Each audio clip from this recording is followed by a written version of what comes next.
জোহরের 4 রাকাত সুন্নত অনেক সময় আদায় করা হয় না, এতে করে কি আমি গুনাহগার হব? আমি শারীরিকভাবে অসুস্থ না, কিন্তু বেশি ক্লান্ত, এক্সাম থাকলে শরীর দুর্বল হয়ে যায়, তাই আমি বসে নামাজ আদায় করে থাকি এবং জোহরের 4 রাকাত সুন্নত বাদ দেই। ক্লাসে থাকার কারণে বেশিরভাগ সময় নামাজ কাজা হয়, এক্ষেত্রে আমার করণীয় কি?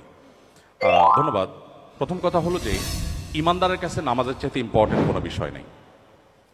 নামাজ রিলেটেড আরও কয়েকটা প্রশ্ন আছে আমি দেখেছি, আমি কমন একটি কথা বলতে চাই, সেটা হলো ইমানদারের কাছে নামাজের চাইতে গুরুত্বপূর্ণ কোনো বিষয় নেই।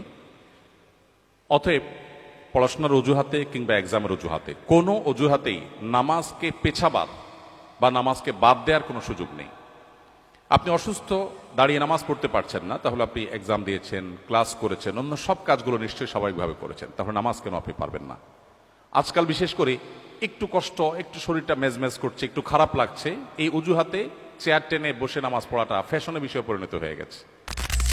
তো এই জন্য আমাদেরকে নামাজ পড়ার ক্ষেত্রে লক্ষ্য রাখতে হবে যে আমরা যেন কোনোভাবেই, যতক্ষণ আমার শক্তি সামর্থ্য আছে, আমি শুধুমাত্র একটু শরীর খারাপ করছে, একটু ভালো লাগছে না, সেই অজুহাতে যেন আমরা বসে নামাজ না পড়ি। হ্যাঁ, অবশ্যই আপনি যদি শারীরিকভাবে অপারগ হন, দাঁড়িয়ে পড়তে না পারেন, আল্লাহ বলেছেন লা ইউকাল্লিফুল্লাহু নাফসান ইল্লা উসআহা, মানুষকে সাধ্যের বাইরে কিছু আল্লাহ চাপিয়ে দেন না, সো এটা আপনার জন্য জায়েজ আছে, আপনি বসে নামাজ পড়বেন, যদি বসে ছাড়া দাঁড়িয়ে নামাজ পড়ার কোনো শক্তি আপনার আসলেই না থাকে।